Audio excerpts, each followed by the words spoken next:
I'm Dkwellness from Personal and Corporate Wellness. I'm an alternative health practitioner and I practice therapeutic reflexology, Indian head massage. I work with patients one-on-one, as well as I love to work with groups and speak to audiences as well.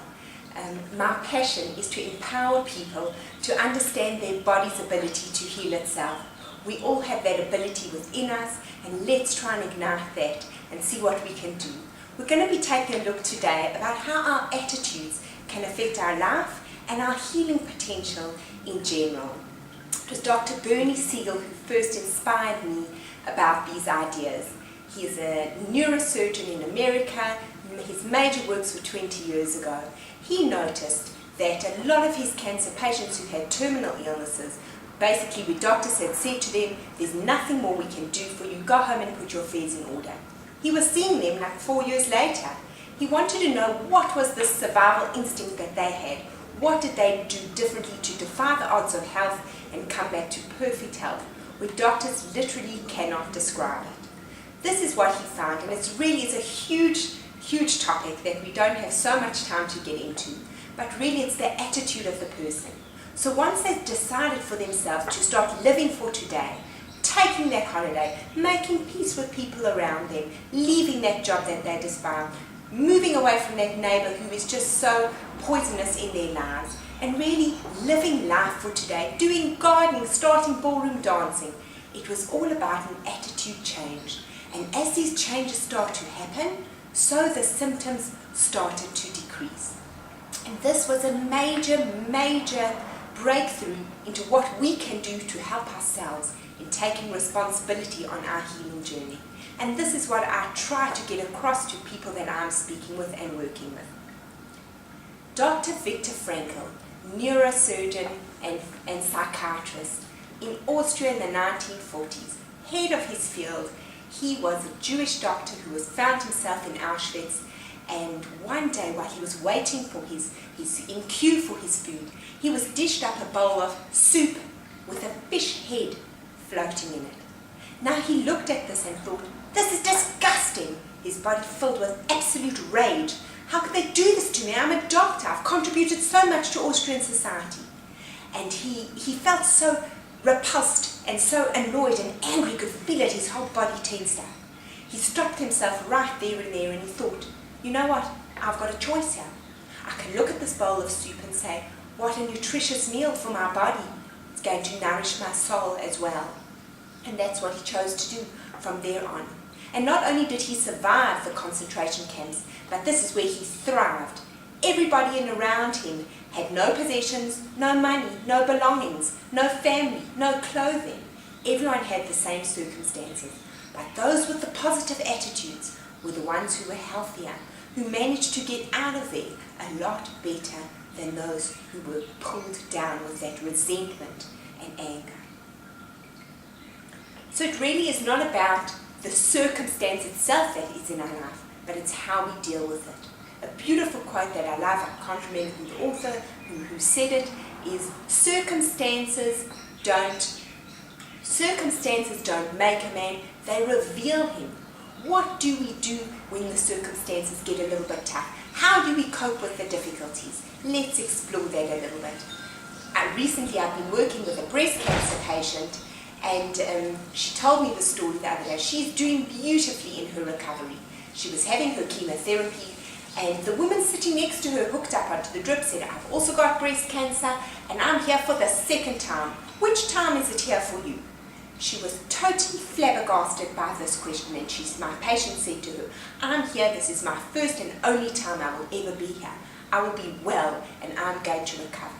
I was thrilled with this attitude, because this is a healing attitude, a fighting attitude, a good attitude that we need to attack and really bring into our healing and health journeys and into life as well.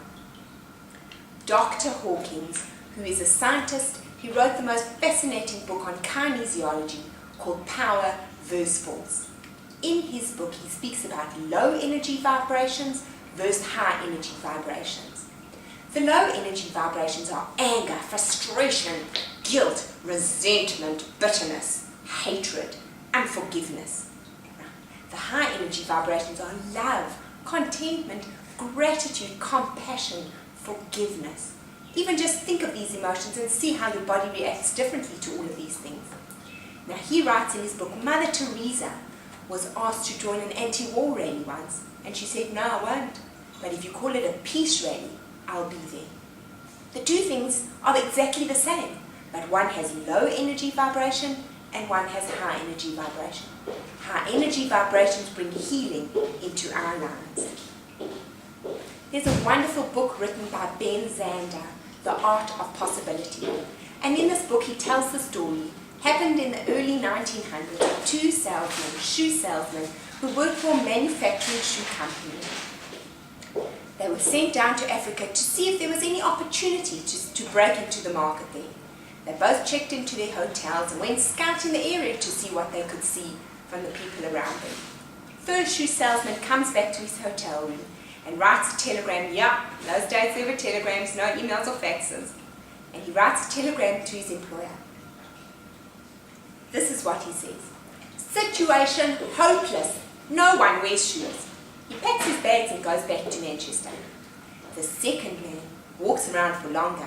He comes back and writes his telegram. Glorious opportunity. They don't have shoes yet. Here they are, both of them reporting on the same incident. Yet we see a totally different outcome, an attitude. This is the attitude that brings healing, happiness, joy and gratitude into our lives. And this is the attitude that we all need to adopt. There's a beautiful story I love about an old woman who was 85 years old. Her husband had recently just died after 65 years of marriage. She now found herself all alone in this old age home and she was about to book in. The nurse came up to her and said to her, my dear, let me show you around. I'll tell you about this and that, the activities in your room. And the old lady said, listen here, I love it here. So she said, how can you love it here? You haven't seen your room, you don't know what we do or anything, how anything works here. She says, my dear, that has nothing to do with it. This is the final days of my life. And instead of choosing to focus on the bitterness, the things my body can't do, the family members I've already lost, I'm choosing to focus on the good things, where my body does work, and how happy I can be here. So it really has nothing to do with which way the room faces, if the sun shines in or if it doesn't. What it has to do with is me. I have decided in advance that I will be happy here. What a beautiful, beautiful attitude to have right through one's life. We don't need to wait for difficulties and challenges to come our way. Let's choose these attitudes right now to bring healing into our lives. And these attitudes in turn filter onto the people around us, in our workplace, in our families, in our communities, which will bring love and healing into the world. There's a beautiful quote by Michelangelo that I'd like to end off with. The greatest danger for most of us is not that our aim is too high,